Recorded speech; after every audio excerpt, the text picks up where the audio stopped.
우리 선수들 정말 너무나 고생하셨고 선수들이 뛰어다니는 모습에 가슴이 벅차오름을 느꼈습니다. 그냥 축구 경기일 뿐인데 월드컵도 아니고 그 축구가 뭐라고 그렇게 몸을 내던지고 열정적이고 투지를 불사르는 우리 선수들 정말 고생 많으셨습니다. 그러나 우리 축구 대표팀의 경기력에 대해서 많은 비판 또한 있는 것이 사실입니다. 웬만한 유럽팀들보다 좋은 스쿼드를 가진 역대급 대표팀이라고 해서 이번 아시안컵은 64년 만에 우승이 가능하다고 말하고 있습니다. 하지만 경기를 보는 내내 고구마 100개를 먹은 듯한 답답함을 감출 수가 없었습니다. 아시안컵 평가전 때부터 좀 나아지겠지 했지만 예선전 첫 경기부터 그야말로 고구마 게임이었습니다. 평가전이면 여러 선수를 고루 기용해서 전술적으로 최적화된 선수를 선발해야 하는데 평가전 때부터 아시안컵 경기까지 그 선수 그대로 말 그대로 갈아쓰고 있습니다. 우리의 클린스만 감독은 도대체 무슨 축구를 하려고 하는 걸까요? 아니 6년 동안 그라운드를 떠나 있던 사람을 감독으로. 현역 선수 때의 클린스만 감독은 정말 대단한 선수였습니다.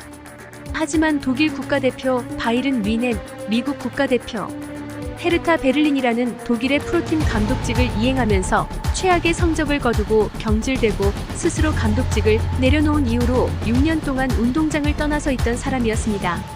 이런 감독을 대한민국 감독으로 선임한 우리 축구협회. 대단하십니다. 우리의 문제는 선수의 기량 문제가 아니라 클린스만의 전술에 문제가 있습니다. 전술에 맞지 않는 위치에 전혀 성향이 안 맞는 선수들을 기용하다 보니 경기력이 좋지 않습니다. 평가전이면 여러 선수를 고루 기용해서 전술적으로 최적화된 선수를 선발해야 하는데 클린스만 감독은 최고의 선수들 모아놓고 똑같은 최고 레벨을 계속 가동하여 약점들을 노출했는데도 불구하고 그대로 고집대로 가는 게 문제입니다. 벤투 감독은 후방 빌드업을 통해 순간적 침투 패스로 수비진을 무너뜨리는 전술이라면 지금의 클린스만 감독은 보는 내내 마치 2000년대 이전의 한국 대표팀 같은 뻥축구를 하고 있습니다. 예선전을 살펴보면 황희찬 선수가 부상으로 조별 예선에는 출전을 못하고 있는데 황희찬 선수 자리에 이재성 선수를 출전시킵니다. 이 두 선수는 성향이 완전히 다른 선수입니다.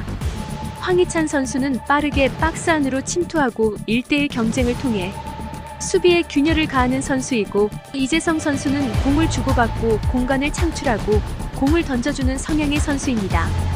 정우영, 손흥민, 조규성, 이강인 다 올라가고 미드필더에 황인범, 이재성 2명만 있었습니다. 자리부터 잡고 있으니 침투 패스가 들어갈 리 만무합니다. 그리고 공격과 수비 진영 사이의 공간이 너무나도 넓습니다. 중원이 비어 황인범과 이재성은 죽어라 뛰어다니고 미들라인에서 중원을 안 거치고 뻥축구를 하니 공격할 때 공도 못 지키고 당연히 수적으로 불리하니까 세컨볼도 못 먹고 중원에서 커트 한번 당하면 바로 역습 허용. 참 답답한 경기를 하고 있습니다. 16강전 8강전 사우디와 호주전에는 공격수와 수비수들이 이 두 명을 지원하기 위해 공격수가 내려와서 공을 받고 수비수는 올라가서 공을 받아주긴 하는데 여전히 공수 간의 간격이 넓다 보니 선수들의 체력 소모가 너무나 심합니다. 공을 짧게 주고받고 찔러주고 공간을 파고드는 플레이를 할 수 있는 선수들이 있습니다만 최전방에 오로지 조규성을 박아놓고 전방에 조규성에게 크로스만 올립니다.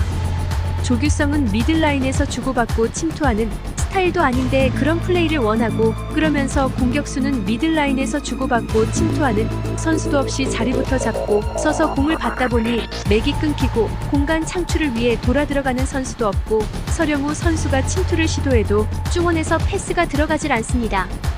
주고받고 2대1 패스도 없고 스루 패스는 이강인 혼자만 하고 사이드에서 뚫고 들어가는 선수도 없고 침투에서 컵백 노리는 선수도 없습니다. 이런 성향에 맞지 않는 전술을 사용하고 있으니 미드필더 진에서는 패스가 안 들어오고 조규성은 당연히 고립되는 거고 박용우 혼자 중원에서 2대1, 3대1 싸움을 하고 있으니 최악의 경기력이 나오고 참 할 말이 없습니다. 현재 국가대표 미드필더 진에는 정말 좋은 선수가 많이 있습니다.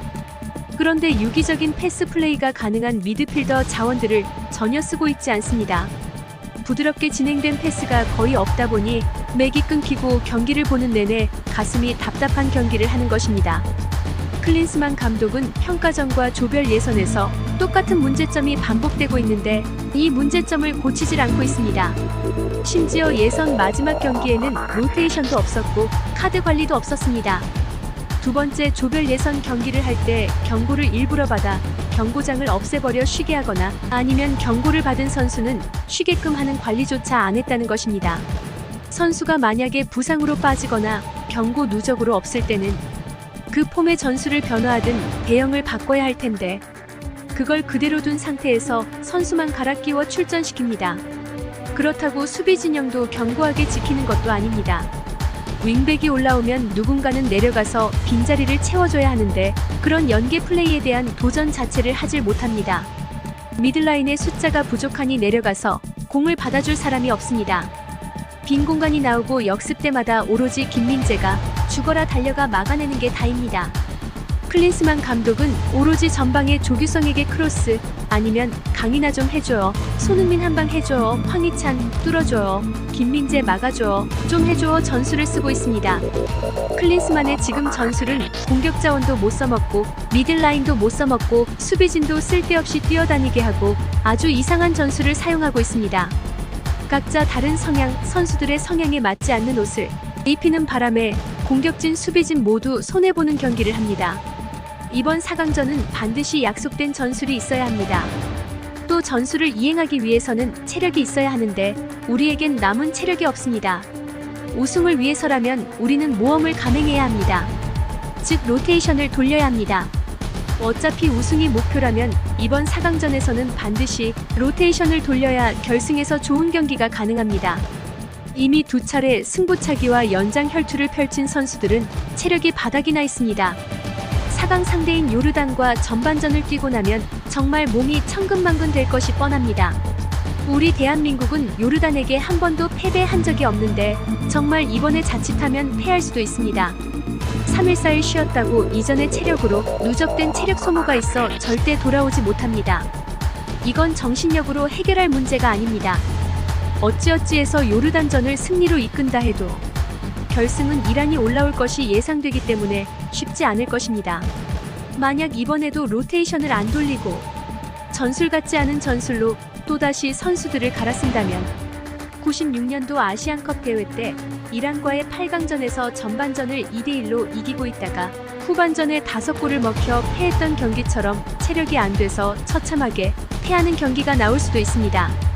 이번 4강전부터는 미드필더 숫자도 늘리고 공수 간의 간격도 좁히고 교체 구성원으로 활약했던 좋은 선수들을 출전시켜 유기적인 패스가 가능한 전술을 반드시 구현해야 하겠습니다. 제발 클린스만 감독님, 주의를 좀 둘러보세요. 왜 그렇게 고집 부리십니까? 이러다 진짜 대한민국 국대 개박살 납니다. 좋아요 알림 설정은 아시안컵 우승입니다.